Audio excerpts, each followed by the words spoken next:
Welcome to the Nick Saban Show, presented by Alpha Insurance for auto, home, and life insurance. Call Alpha. It's great to have you along with us here at Baumhauer's Victory Grill in Tuscaloosa. And hey, separated by this plexiglass barrier, but nevertheless, I recognize the guy on the other side of this glass here. I'm glad you've been able to come out and play tonight, Coach. We've missed you the last few weeks. Well, I'm glad to be here, to be honest with you. It's I didn't really like doing this thing at home on the whatever Zoom, you call it, video. Yeah. But so I was kind of missed everybody here and missed coming here on Friday night. This is one Thursday night. This is my one exposure to human beings, Sure. through the course of the week. So I kind of enjoyed, even though we won't be able to have the interaction that we usually have.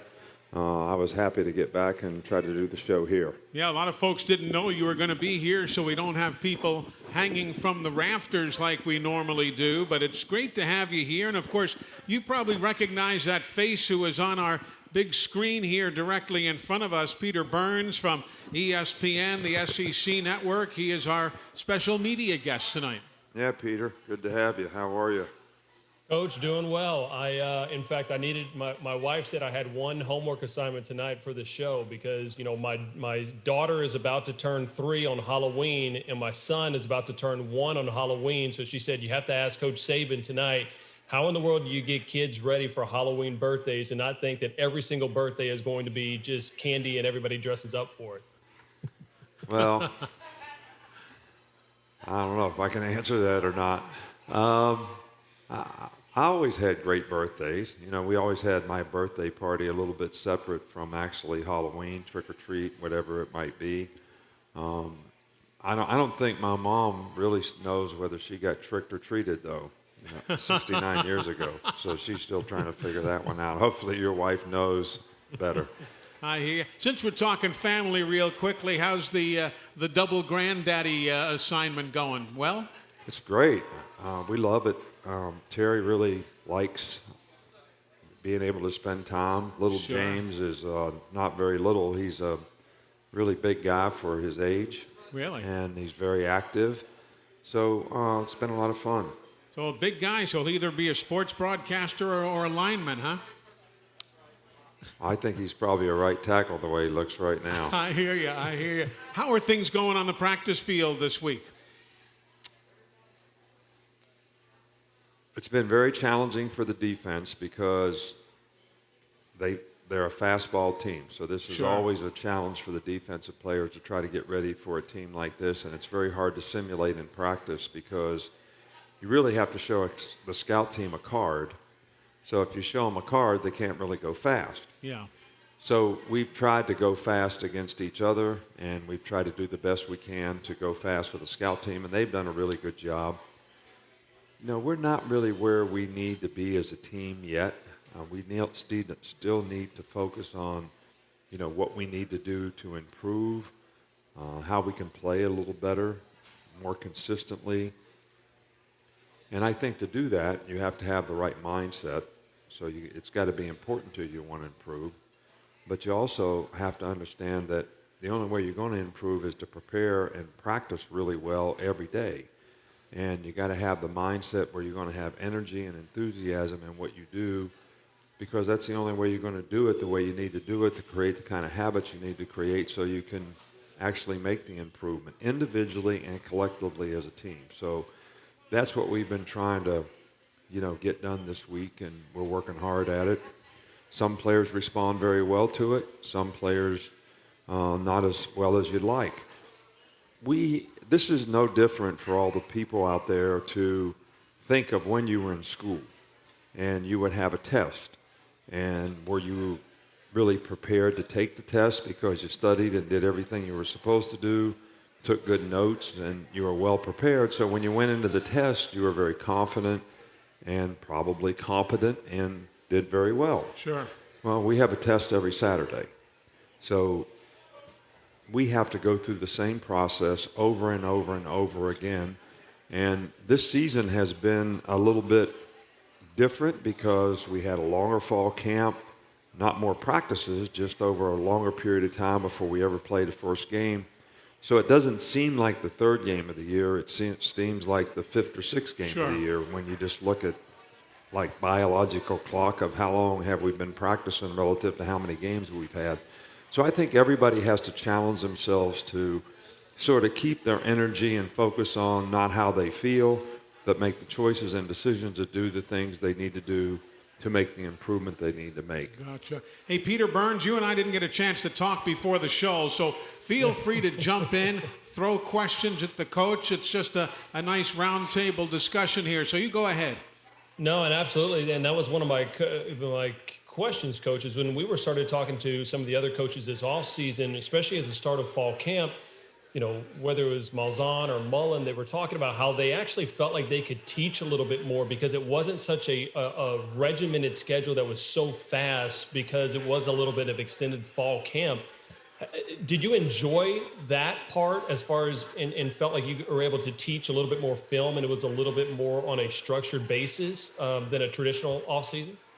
I don't think there's any question about it. I think that because we had so much more time, and even though much of the time was meeting time, whether it's on Zoom or even if you had some time to meet, like during that 2-week mini camp that we were allowed to have when we had so many hours a week we could meet and so many hours we could be on the field.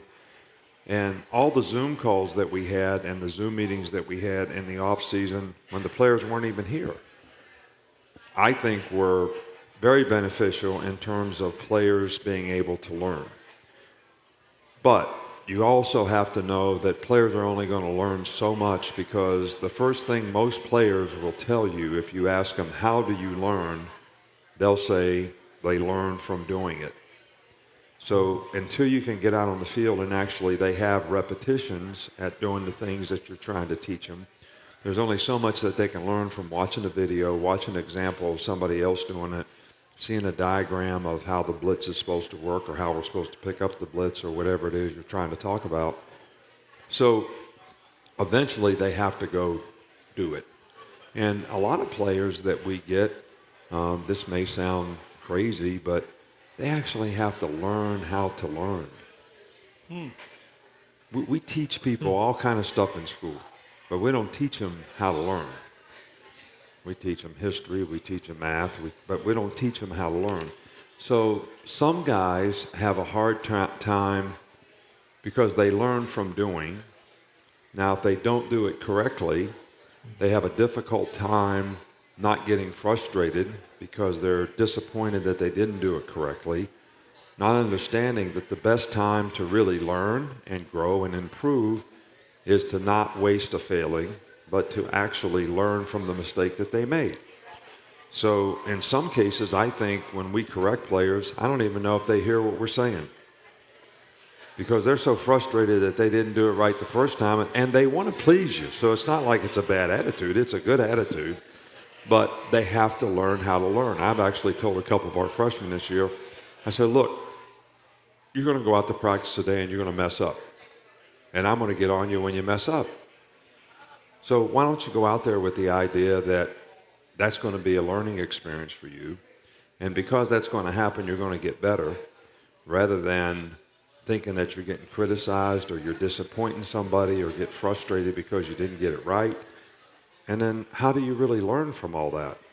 So when I say sometimes players need to learn how to learn, I guess that's what I mean. Hey, Peter, I don't know if you on your radio show have a series of regular callers, but we do on this show, in particular, the first caller of the night. He's always number one in line. Our first question tonight brought to you by Alabama 811. Always contact 811 before you dig. To know what's below, call 811 or visit al811.com. Pee Wee down in Grand Bay, Alabama. Welcome in, sir. How are you? I'm doing fine, Eli. Coach, how are you, sir? Doing well, Pee Wee. How are you? Doing fine. Blessed that we're going to miss this storm, but I hate it for those folks in Lake Charles because they just got pounded and looks like it's fixing to happen to them again. Yeah, it's awful. Is that where this is going to hit? Apparently the same spot, they're saying, right up that same alley. Wow. It's unreal. I've been focused on when it's going to hit Oxford.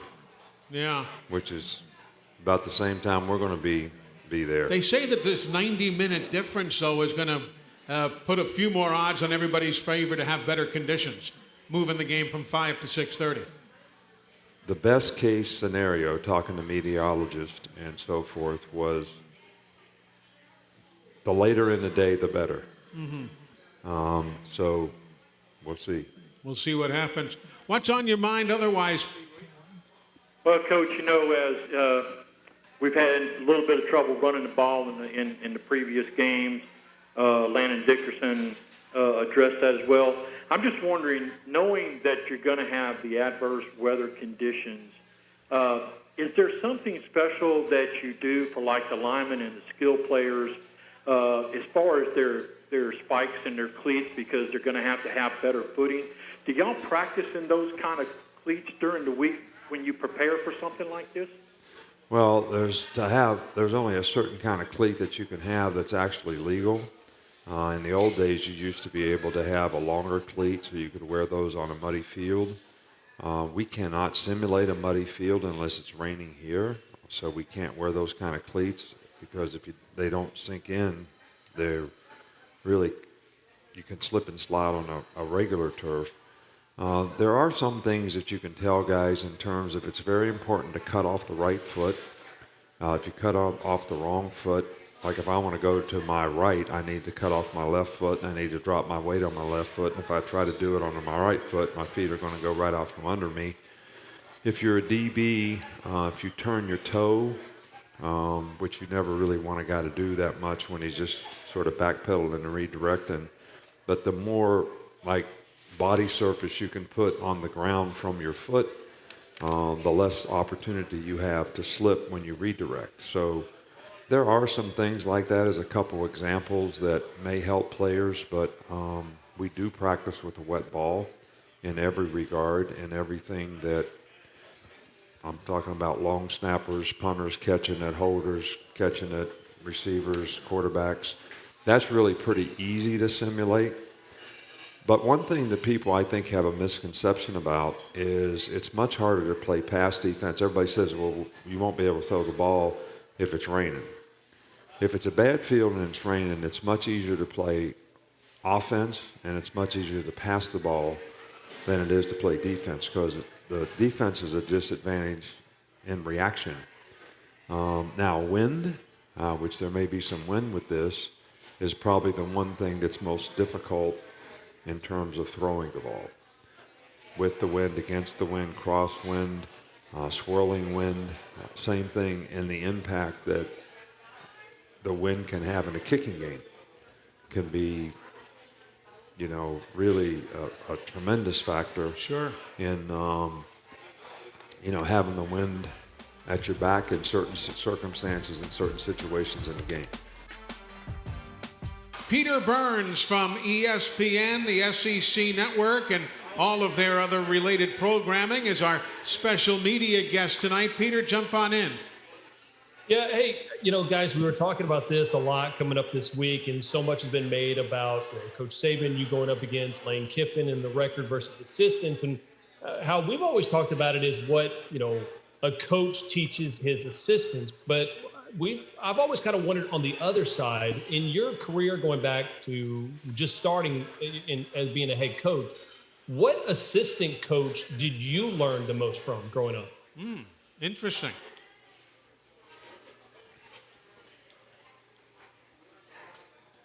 I'm thinking of assistant coaches because when you ask the question, the first thing that comes to mind is head coaches.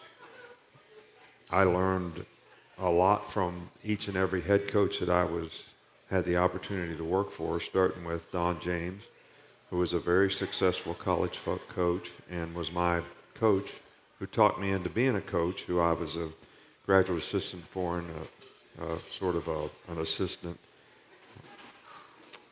But I learned a lot of lessons from him. I learned a lot of organizational things from him, a lot of the things that we still use today. I learned a lot about how to recruit from Frank Signetti, who was the head coach at West Virginia when I coached there for 2 years. I learned a lot from Bill Belichick when he was at the Cleveland Browns. A lot about organization, a lot about how to define things for people so that everybody in the organization has an exact expectation of what they can and can't do and what's expected of them. Learned a lot from George Perlis at Michigan State, mostly about recruiting, mostly about how to sort of manage people. He was really good personality and really managed people well. And, you know, sometimes you learn things from people that you really don't ever want to do. You know, I learned a lot of good things from Jerry Glanville, but I could go through and say the same thing about a lot of coaches and say, I learned something from them that I would say that is not something that I would want to do if I was a head coach. So, but assistant coaches, I think Gary Tranquil, who I was an assistant with like 3 times, Cleveland Browns, West Virginia, coached with him at the Naval Academy. We coached together 3 or 4 different occasions. He was probably the smartest. He was the only guy that I knew that could be the defensive coordinator and the offensive coordinator. Wow. He was brilliant, very intelligent, and really a good football guy. So he's probably, if I had to say, an assistant that I learned the most from. He very well may be the guy. If I may stay on this line of thinking, I did a radio show, a Zoom thing last night with Andrew Zhao, former quarterback, of course, at Bama, now the coach at Sylacauga High School, and I asked him about whether he got the same good feeling about doing something well as a player as he does now as a coach. And then I read an article yesterday about the great John Chavis. You might have seen the article, I don't know.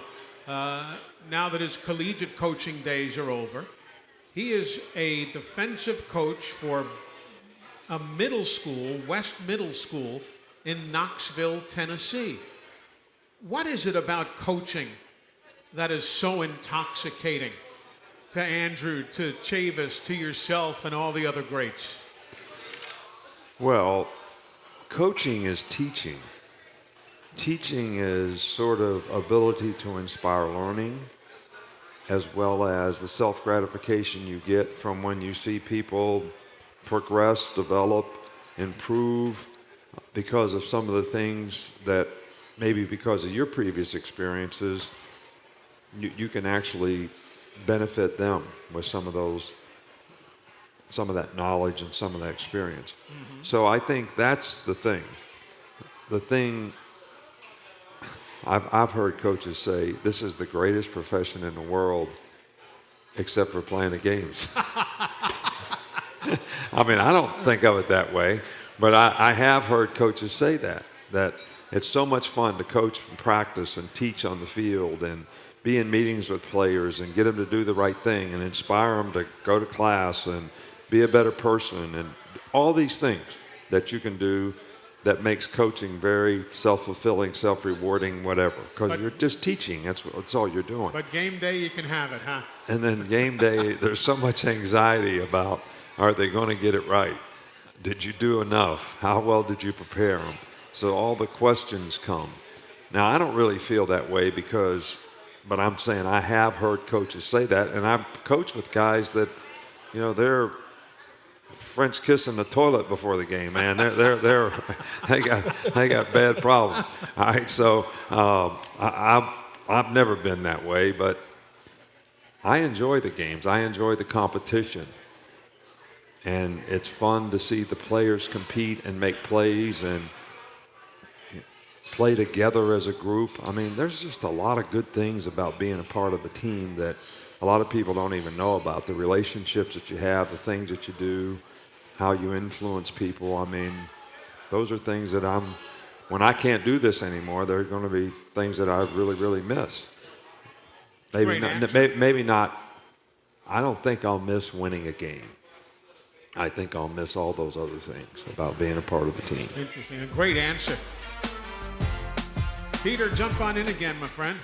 Yeah, when we look at that, and you say every single day, and like you enjoy obviously the games, and of course the fans. That's what we're all here for, and especially us here at ESPN SEC Network. We like televising them. What's the hardest day of the week for you personally as a head coach? Is it Monday or Sunday looking at film, or is it Thursday when you're still not quite there to game time? What is that day?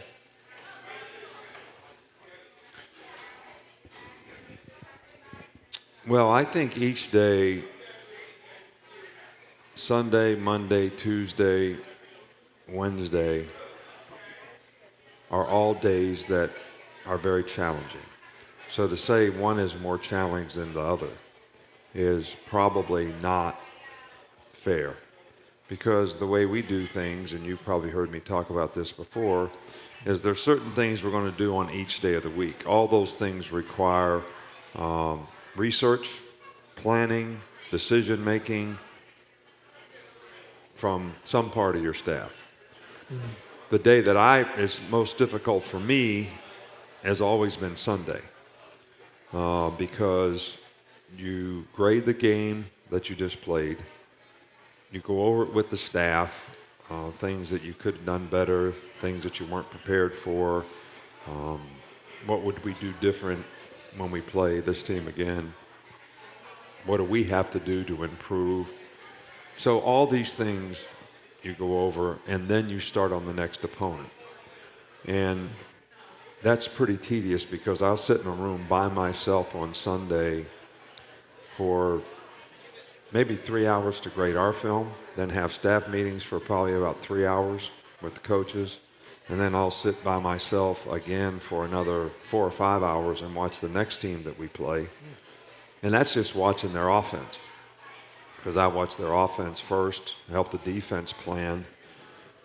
Then on Monday morning, I watch special teams, and then we have a special teams meeting. We put the special teams plan in. Then I have a press conference at noon. I usually write notes for the defensive players, coaching tips, whatever. So then we go out and practice on Monday. We put the base game plan in on offense, defense, and all of special teams. But we don't practice very long, so it's mostly special teams. Then Monday night, we're complete planning for first down, second down, goal line, and short yardage. So that's what we're going to practice on Tuesday. So I do that with the defense. I study the offense, which is watching the other team's defense, meet with the offense, do that. And we watch practice film, that night, Tuesday's practice, and then Tuesday night we do red area and third down. So then I do that with both sides. So there's still a lot of decisions being made. Then we practice what we did the day before, plus red area and third down.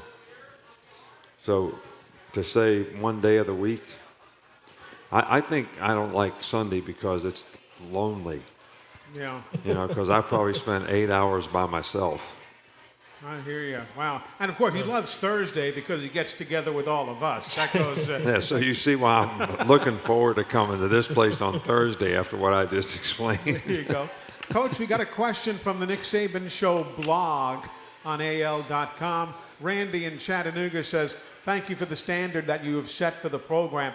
Tell me how tough it is to motivate the guys playing in front of 20% filled stadiums, or do they just motivate themselves? I think I addressed this last week, but I hope I'm not redundant in how I answered again. I told the players at the beginning of the season that this is going to be different. It's going to be different to play in a stadium with 20,000 people when you're used to playing in front of 102,000 people. And there's going to be a lot less external factors that are going to motivate you. So your motivation is going to have to come from your own DNA. And I actually use the example, a lion, a mamba, they have a killer instinct, and if you ever show up in front of them, you're in trouble. But if you're a greyhound, they starve you for 2 days so that you'll chase the bunny around the track. Mm-hmm. So it's a different DNA. So what is your DNA? I mean, are you relying on external factors to motivate you to do something? Or can you make those choices and decisions because of who you are, what you want to be, what you want to accomplish, And do you need anybody externally to try to motivate you to do that? So that is difficult, and it's difficult to stay that way over time, because if you disrespect a player in any way, like if another team says this team's not very good, like when Plexico Burris was with us at Michigan State, we were playing Michigan at Michigan. We had a pretty good team. They had a pretty good team. He said this would be like taking candy from a baby. I mean, I never saw a guy go through so much hell in a game as he did. I mean, it was ridiculous. And for everybody to understand why I don't let freshmen talk to the press, he was a freshman when he did that. So that was the end of that. There was never been another freshman talk to the press ever since. So, but anyway, it is different. It's different for everybody.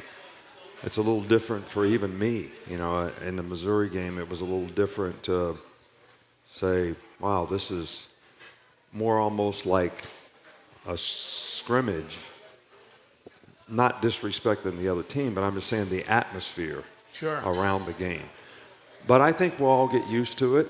I really do. And hopefully we'll. But I will say this, the spirit of the fans who were there at the game on Saturday was really, really good.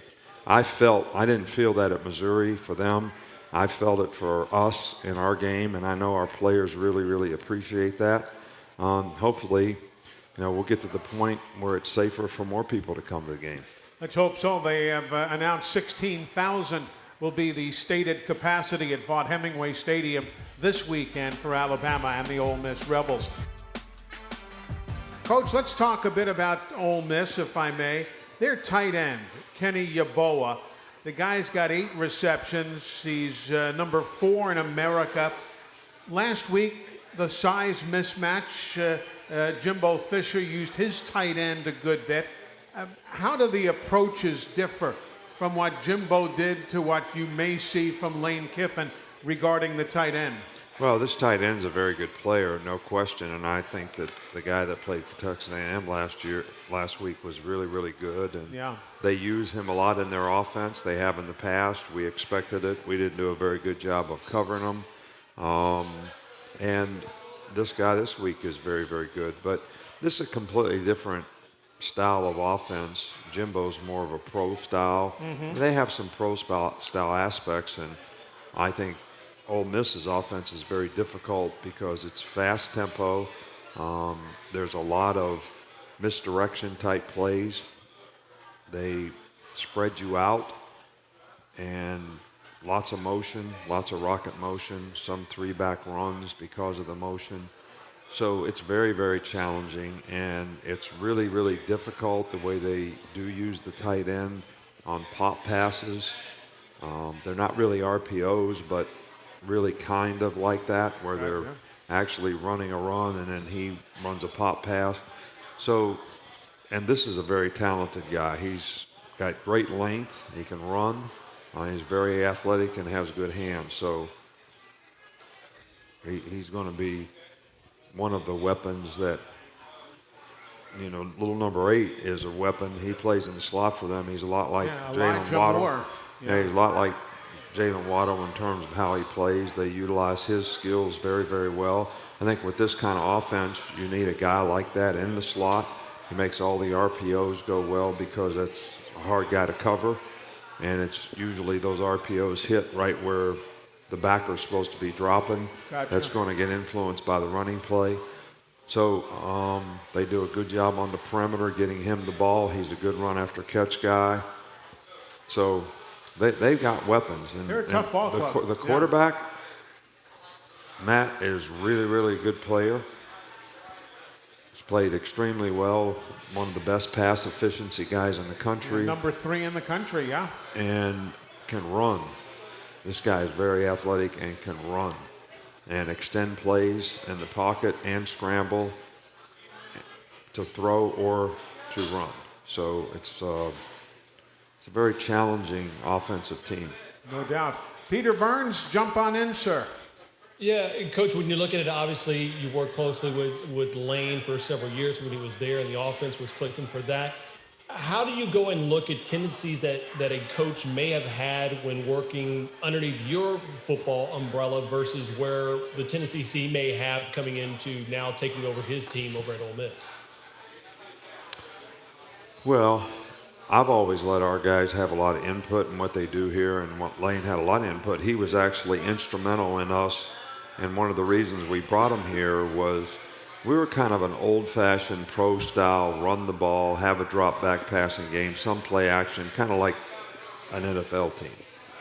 And we wanted to expand and get into taking advantage of RPOs and the spread and keep some of those old things that we'd done that were good at developing players for the next level, but also take advantage of some of the rules that college football lent itself to because of RPOs, because of being able to block downfield if you throw the ball behind the line of scrimmage, those types of things. So he was kind of, and he hadn't done a lot of that either. He was kind of a pro-style guy before he came here. And he really did the research and started the whole systematic way of, doing this stuff all the way back when Blake Sims was, the quarterback. So, but he had a lot of input in it. He did a lot of the research. And he's very smart, so we implemented it, and it paid off a lot, and we became a much more difficult team to defend because of that. So, but each coach that we've had has changed that to some degree and kept a large part of it to some degree, because you want to philosophically stay in the same place, but you want to let people have input in terms of what they do. Now, I'm saying all that to say that the same thing has probably happened to him. As a head coach, he has an offensive coordinator who has probably had some input and changed some things. But philosophically, it doesn't get too far away from what he wants to do.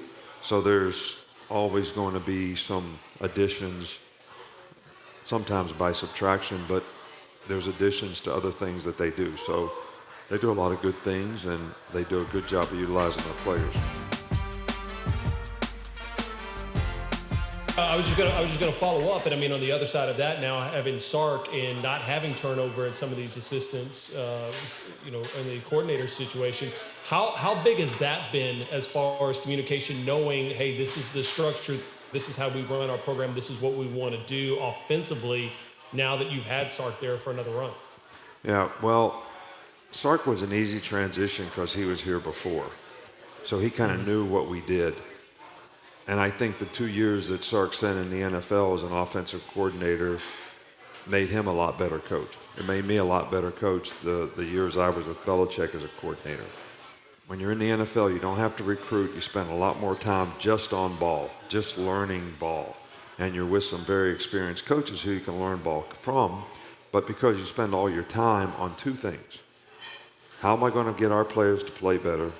And how are we going to bring guys to our team? So that's all you do. So you become a lot better coach. You're not recruiting, you're not speaking, you're not doing radio shows in a place like this, on Thursday night. That's all you do. All right, so you make a lot of progress. And so he came back and had some great input in terms of just the passing game and kept all the things that we had done, pretty much in the past. But he was here with those guys. He was here with Lane. He was here with Mike for a little bit. So this is always a work in progress. You never really arrive. You're always trying to improve. You're always trying to find a better way. You were a college golfer, right? Yeah. So, it doesn't seem like it anymore, but yes. No, but I'm just saying, when you were playing, you were always probably trying to find a better way. I mean, whatever, whether it was putting, chipping, driving it off the tee, whatever it was, you were probably always trying to find a better way. And I think as an individual competitor, you can understand that, but as a coach, you're always trying to do the same thing. And and I think that's probably happened for him. I know it's happened for us. And I think the better the people you surround yourself with, obviously, the better sort of choices and decisions they've made throughout their career, so the better the input that you get. And we've been very fortunate to have a lot of really good people on our staff. But I'm telling you, the turnover that we had over those 2 or 3 years when we were losing 6 and 7 assistants, it really was difficult on the program. It was difficult in transition for the players, the relationships. It was difficult in terms of systematically getting those folks, the new folks, to understand what we were trying to do and how we were trying to do it. And it was also difficult because it created a lot of transition in recruiting and relationships that were built. We ended up losing players because the coach that had been recruiting for 2 years left. So it was difficult. I mean, there was a lot of difficulty in that, and we've tried to sustain the best we can, and we're hanging in there. Hanging in there at 2-0 here to open up the season. They need 22 here.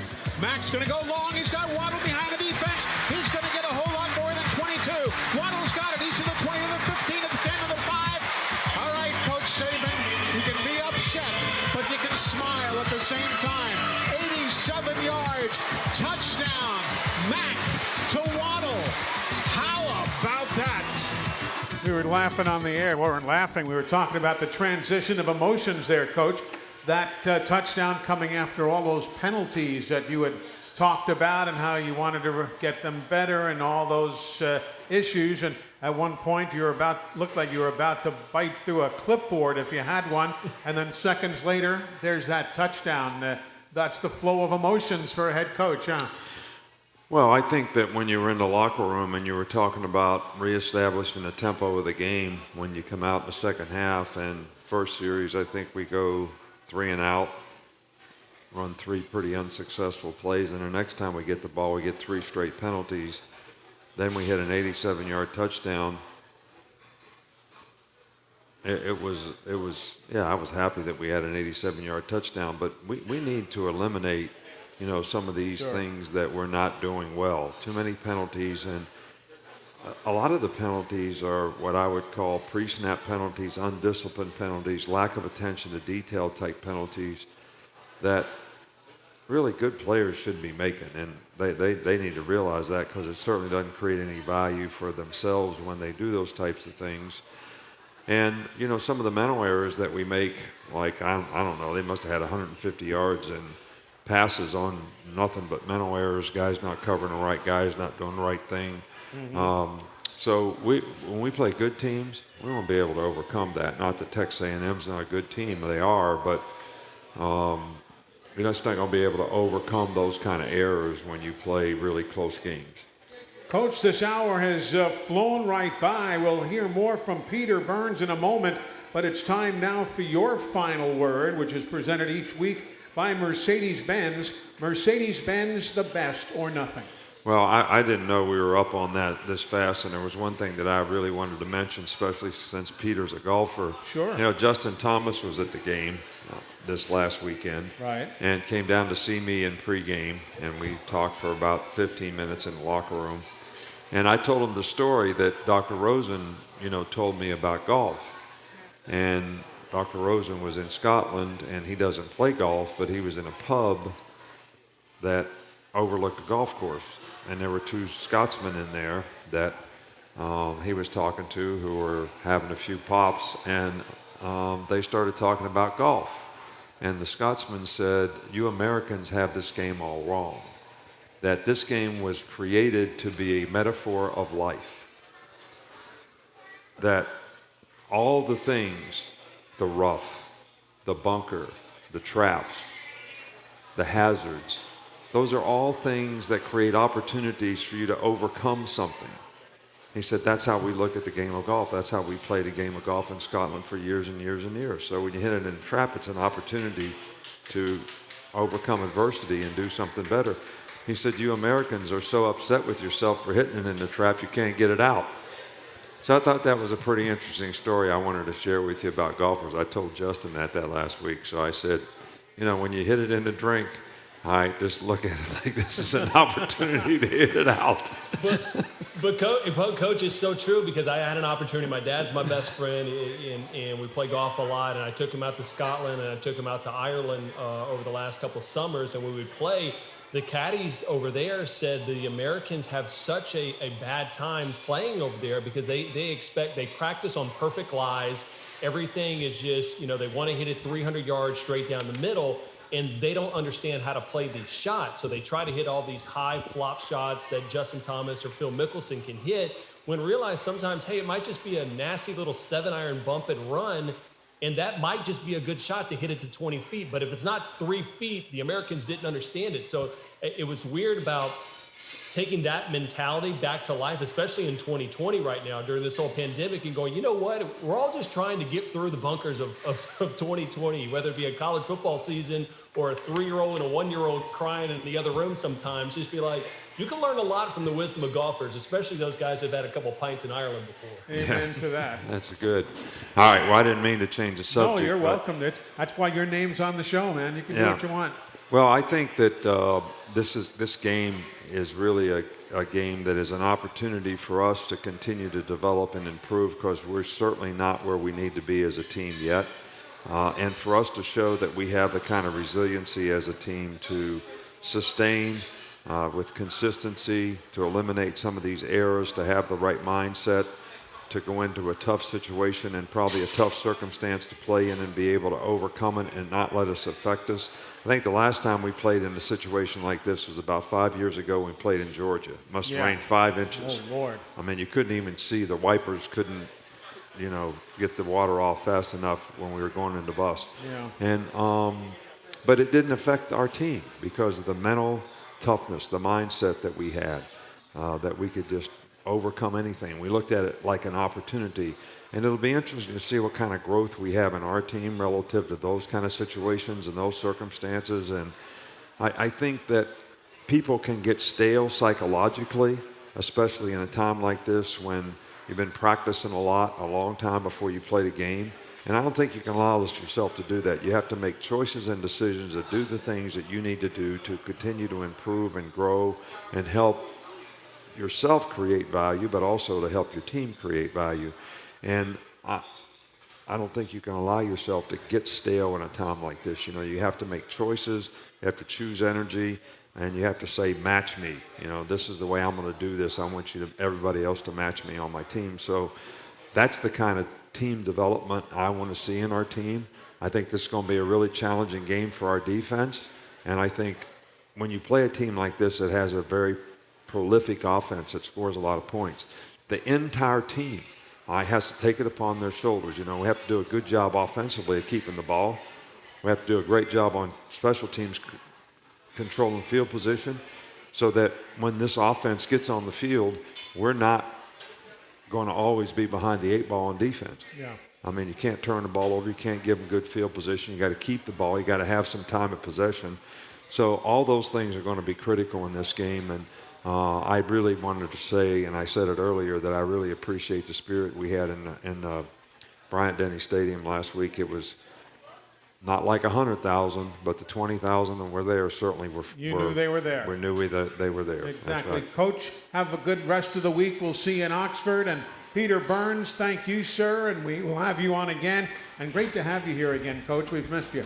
Yeah, I kind of like this. I'm looking forward to it. It's great to see everybody here. Peter, thank you for being a part of it.